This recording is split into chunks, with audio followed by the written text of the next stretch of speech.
August 1st, 2025. A date that sent shockwaves through the global economy.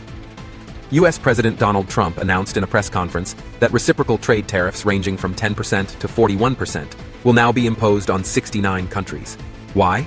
Trump says, "We want fair trade, and America first is our mission." He claims that other countries already impose higher taxes on American products, so now America will respond, with equal or even higher tariffs in return. This decision has shocked business leaders, economists, and governments across the world. The global trade system, built on trust and balance, has just taken a massive hit. Now the question arises, why such a harsh action on so many countries at once? Trump's response was absolutely clear. When other countries put high taxes on our products and make them expensive, then America will now respond in the same way. Trump says, this is not just America first, but a new definition of fair play. In other words, you get what you give. Following this decision, governments, markets, and investors across the world were thrown into a state of high alert. Let's start with Canada. U.S. tariffs on Canadian goods have now surged up to 35%. Though there was one relief, nearly 95% of Canadian exports are still protected under the USMCA agreement. However, despite that, Canada has begun looking for alternative markets, a clear signal that North America's trade relationships will no longer be the same. There's reason to worry. The cracks have begun to show. Now let's move to Europe. The European Union, EU, under Trump's pressure, agreed to a 15% tariff deal, and in return, they had to sign a deal to purchase energy and weapons from the US. However, many experts argue this was a one-sided deal, where America's terms dominated, and the EU had no choice but to concede. Now let's talk about Switzerland, and the situation there is even more troubling.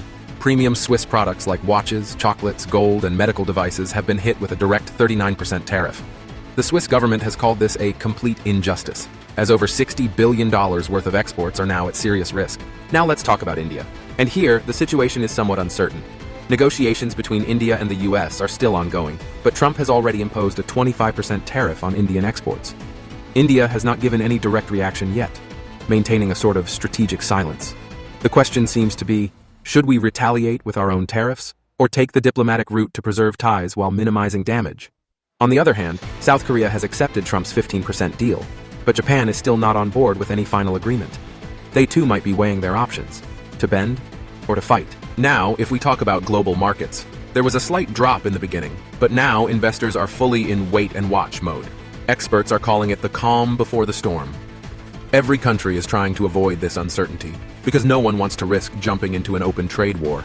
After all, America is still the world's largest economy, and going up against it is no easy task. Whether it's exports, investments, or geopolitical influence, the US remains the nerve center of the global system. But the story isn't limited to deals or stock markets alone. The real impact is now reaching global supply chains and everyday consumers. Today's modern industry relies on a system called just-in-time manufacturing, meaning goods must arrive exactly on time with no delays. But now, that entire system is under threat. Because raw materials are no longer reaching factories on time, production costs are rising rapidly, and the direct impact is being felt in people's wallets. According to one estimate, the average American family will now have to bear an additional $1,219 in expenses annually. Investments are declining, production has slowed, and the entire global trade machinery seems to be stalling. In other words, a domino effect has begun, and its end is still unclear. Another major impact of this entire episode has been on the credibility of the WTO, the World Trade Organization. The WTO clearly stated that the tariffs imposed by Trump are illegal and violate international trade laws.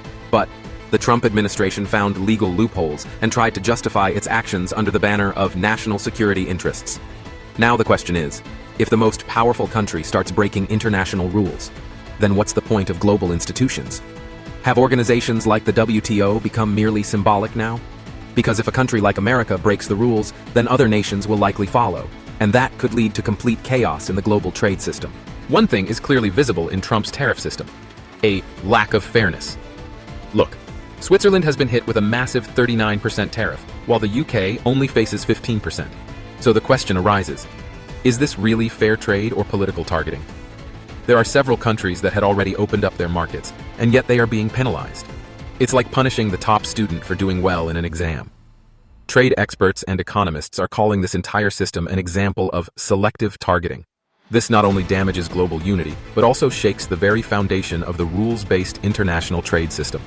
So then the real question is, if the rules of global trade themselves start changing, Who will follow the law tomorrow? Trump may be promoting the slogan, Make in America, but think about it. Can America really be self-reliant? The truth is, a major part of America's strength depends on supplies from other countries. Need electronic chips? Then you need Japan, South Korea, and Taiwan. Rare earth minerals? Nothing is possible without China and Australia. Pharma industry? America must import APIs, active pharma ingredients, from India and Switzerland. Auto parts? Without Germany and Mexico, cars won't run. Energy technology? The EU and Canada can't be ignored. And clothes, shoes, and consumer goods? They come from Vietnam, China, and Bangladesh. So now the question is, can America make all this on its own? The answer is no, at least not in the near future. Building a strong manufacturing ecosystem takes not just years, but decades. Until then, import dependency will remain America's reality. So by imposing tariffs and distancing itself from the world, is this economic self-reliance or a strategic mistake? Is Trump's tariff policy really America first, or is it turning into America alone? Trump's new tariff plan may seem like a politically bold move, but on economic grounds, this is a warning bell. As tariffs rise, inflation will also increase, and the first ones to suffer will be the poor and middle class. Groceries, electronics, fuel, everything will become expensive. Export-based industries will lose jobs, new investments will slow down, and economic instability will rise across the market. Already, several U.S. courts have declared Trump's previous tariffs illegal, so this time too, the legal future is shaky and uncertain. And on the international front, America might end up isolated, because other countries are now building non-American trade blocs, where the U.S. seat is empty. So the big question is this move truly America first, or is it America left behind? In the end, the question isn't just about Trump or tariffs. The real question is this the beginning of a new global economic disorder? Today's world is deeply interconnected. Aggression by one nation can shake the economies of many. Will Trump's tariffs really benefit anyone? Especially when America still lacks a strong domestic manufacturing revival plan? And what about the smaller nations? Will they bow down, or will they fight back? Will they challenge the America-centric world order? And the biggest question of all, is the future of world trade quietly shifting away from America? Will global leadership change hands? Will Washington be replaced by Beijing, New Delhi, or a new global bloc? Time will tell. But the war has already begun. The tariff war. This is the biggest economic debate of our time. Has Trump's America First now turned into a new trade disorder for the entire world? At stake is the future of global trade. And perhaps this is where the next economic revolution begins. If you think these questions matter, then like this video, share it, and subscribe to The Fugitive World. Because when the world is living in illusion, speaking the truth becomes the ultimate rebellion.